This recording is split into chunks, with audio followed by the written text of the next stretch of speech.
So today I am beginning to read Secret Machines, God's Man in War, Volume 1.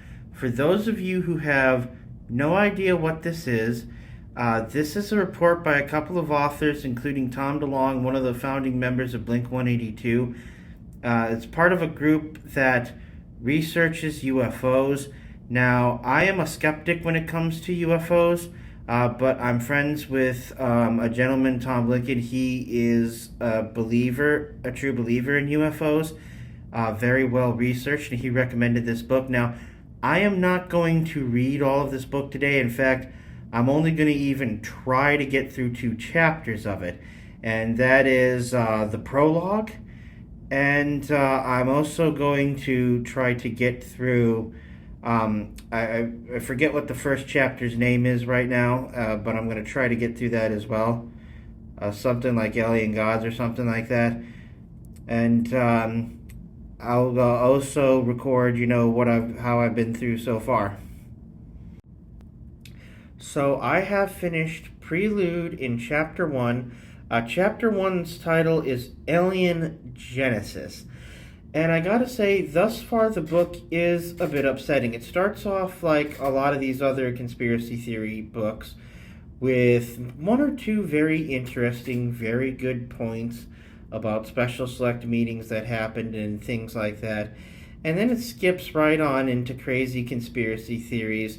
And in the most, probably what is the most annoying aspect of this, it wants to take one incident and spin that into a grand unified theory that explains everything unexplained so far in our world.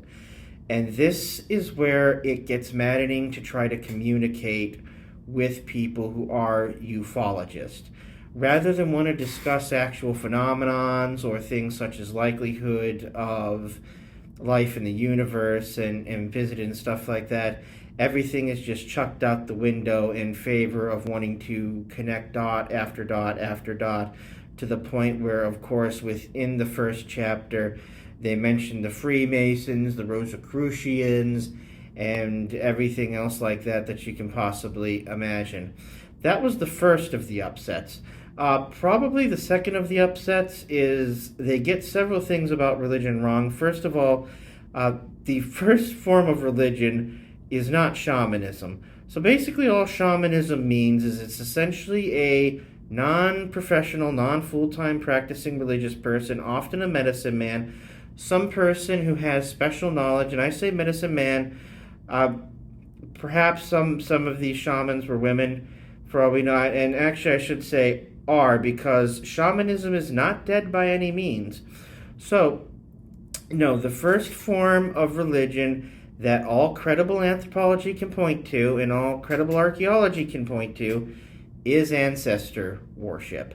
So they get that wrong. Another thing is the authors of this book do this thing, and I don't know if they're joking or if they take themselves seriously, where they try to equate religion with mental illness. And a lot of people, such as myself who are Christian, have heard this one.